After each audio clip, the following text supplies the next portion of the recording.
Hello there my friends who listen to Ebird Online, and I'm back with another review. And for the next instalment of my tell-all, I'm literally forced to berate TLC production bosses. In their infinite wisdom, they managed to display less intelligence than both Alina and Jenny combined. For the TLC bosses decided to believe Sumit. They decided to take the word of Sumit and have faith in it. Literally nobody believes Sumit, and there's a very good reason why. He's a lying maggot. Want to hear more about it? Oh guys, it's the 90-Day Fiance tell-all, Jenny and Sumit. Just before we begin, please don't forget to like and subscribe to my channel. Make Ebird a happy Ebird, do the things you know she likes. And don't forget to smash that like button. And so without further ado, I give you Jenny and Sumit. So obviously both Jenny and Sumit are still in India. And both Jenny and Sumit are sitting there like the cat that got the cream. And Sean asked Jenny, how does it feel to finally be married to Sumit? And Jenny said, I feel like so happy we made it. I can finally breathe. And now they can't throw me out of India. And the whole cast gave them a rapturous round of applause. Oh guys, you're applauding mediocrity, you really are. And then Sean asked tentatively, do your parents know that you're married yet, Sumit? And Sumit said, no, I haven't told them yet. And everybody went, I can't believe it. Yes, you can believe it because you saw the last episode just like we all did. And he said, no, but I think I'm going to tell them today. And even though I didn't physically see her do it, I pretty much know that Sean rubbed her hands together with glee. She touched her ear and she said, oh, Sumit, your parents are here today. Just to let you know, they haven't heard anything you said. Oh, Sean, it doesn't matter if they've heard what he said or not. They never listen. And then Evelin pipes up. And I learned today that she's not just an evil little brat. She's also stupid as well. Because she said, I'm sure that they'll understand. And in time they'll come round. Because they know in the end, it's all about your happiness. Oh my good Lord, Evelin, have you watched the show at all? Have you seen anything? And guys, it's one of my pet hates when people just have this lazy narrative. Yeah, it'll all be okay in the end. Everything will work out because it's all about everyone being happy. And they're just too lazy to apply the words that they're saying to the situation in hand. So Sumit's mum and dad pop up on the screen. And Sadhna, his mum, looks as miserable as she ever did. Sean asks, how are you? And his dad said, fine. You don't sound it. You sound rather unhappy. But then also Sumit's brother and his wife pop up as well. And they replay two-ply Astro Guy, otherwise known as the master scammer of India. And he's of course busy telling Sumit's mum to keep her fat nose out. And then they play something which I thought was the funniest thing from the whole of this season. And that was Sumit's dad saying, me, my friends, all of my family, everybody I've ever known, and all of my ancestors, all hate Jenny and think the relationship should end.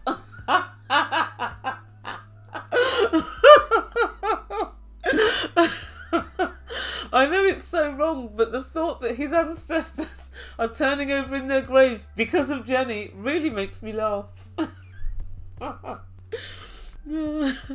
Very funny. For some strange reason, nobody seems to find that as funny as I do. I'm not sure why. But Jenny then let everybody know that 2 to 3 months after giving her blessing to be with Sumit and saying we won't oppose your marriage, Sumit's mum changed her mind. As you do. And Sumit said, yeah, she kept on phoning me and telling me get rid of Jenny and come back here and live with your family. He would have done, but he didn't want to have to pull that piece of red string through his nose every morning. And so Sean asked, Sadhna, why ever would you go against the astrologer? He'd said yes, you'd agreed to everything, why would you change your mind? And Sadhna just pretty much denied it. She said, no one's going against Astro Guy. They're still living together, aren't they? They're still with each other. But when Sean asked her if she'd accept it if the couple got married, she said no, she wouldn't. And his brother then chimes in, and he said he feels it's wrong for them to get married as well. And then Kenny reminded me why I like him so much. He's so wise. And he said they literally threw everything at this. They tried to break the couple up. They tried to get him married to somebody else. And at this point, continuing to oppose the marriage is bordering on cruelty. And I've got to say, I've come to exactly the same conclusion. But his sister-in-law simply didn't agree. And she said, what's the rush? Why don't they just wait? Everything needs time. It cannot just happen in one night. One night? One night? Where are you getting one night from? It's not even 1 year. It's 10 freaking years they've been trying to be together and to get married. You're right, everything does take time, and this is more than enough time for anybody. Jen is a better woman than me because I would have thrown in the towel by now. And it seems as if Sumit's sister-in-law has been taking classes at the Evelin School of lazy comments. What next? A stitch in time saves 9. Too many cooks spoil the broth. I don't mean to be nasty or rude, or in fact, yes I do in this case, but her opinion is not needed. She's obviously not the brightest spark, and she's just parroting the family line. Nobody cares what you think, least of all me. And then Sean asked the $1,000,000 question, what would happen if they got married anyway? And the dad said, why do they need to get married? They're living together, that's all. Why do you need the acceptance of a certificate of marriage? Whatever is he talking about? Why are you married? Why is Sumit's brother married? Why does anybody get married? Jenny's got very specific reasons for getting married. 1, so that you can't marry Sumit off to someone else like you did before. 2, so she doesn't have to go on visa runs every couple of months to stay in India. 3, so that she can test Sumit's commitment to her. And 4, when people, perhaps like myself, are trying to undermine her relationship, she can at least say, well, guess what? We're married. That's why she wants to get married. Is that hard to understand?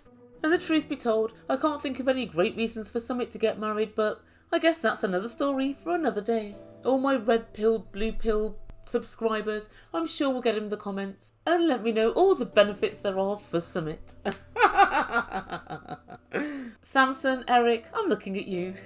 So then Sumit's brother decided to poke his nose in once again. And he said, in our culture, you have to follow what the family says. And Kenny said, right, well, what happened if you were told you couldn't marry your wife? And his brother said, well, I guess it would depend. And Sean cottoned on to Kenny's excellent questioning techniques. And she said, would you not have married her? And his brother looked to the left and looked to the right and said, no.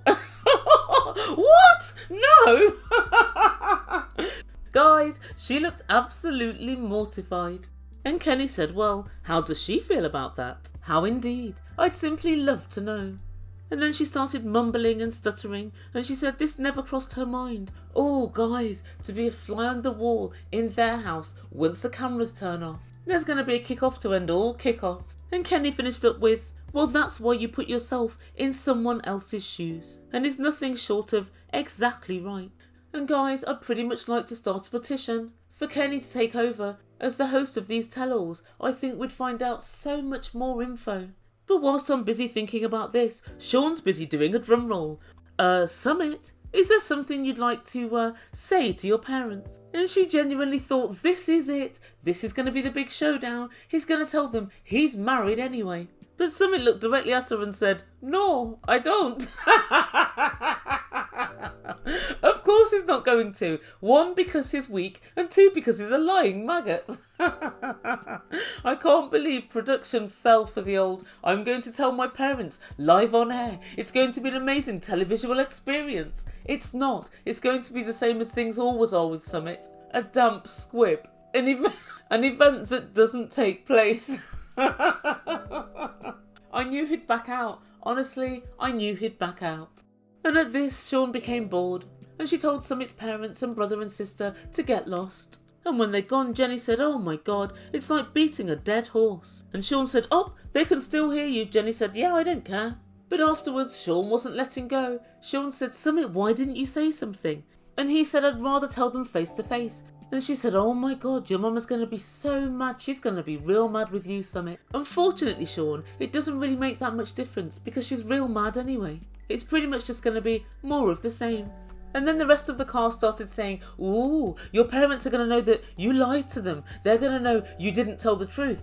At this point, I want to get my megaphone out and lean right out of my effing window and tell anyone that is yet to realise that Sumit always lies. His parents know him. Therefore, they know him for the lying maggot that he is. They don't expect the truth from Sumit.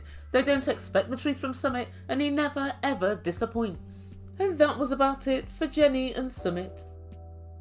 So what does the eBird have to say about this? Well, I've done a little bit of digging and research for you guys because I know quite a few people were asking, is the marriage legal in the temple? I know in the UK it's not. You have to get a registry office marriage the day before you actually have an Indian wedding. I've had quite a few friends that have had to do that. But I discovered that in India, all temples do have the capacity to create legal marriages. However, it doesn't necessarily mean that this marriage was legal. And so I discovered there are 2 acts that you can get married under. One is the Hindu Marriage Act of 1955 and one is the Indian Christian Marriage Act of 1872. And there's also, I don't know, some sort of civil one which is a Special Marriage Act of 1954. And so basically for the Hindu Marriage Act to cover it, you'd have to be either a Hindu, Buddhist, Sikh or Jain. Obviously Jen is not any of those. And you cannot be a Christian, a Jew, a Muslim or Parsi. And so under the precautions for the Special Marriage Act 1954, usually, not all the time, usually it's a court marriage. So you have to actually wait the 30 days and get married in court. Although it has to be said, I did find some information that some temples are legally authorised to do these marriages as well. It could have been that that was one of those temples. But the couple also could have got married under the Indian Christian Marriage Act of 1872. Because only one of the people would have to be a Christian. However, it would usually be done at any church in India, not a temple.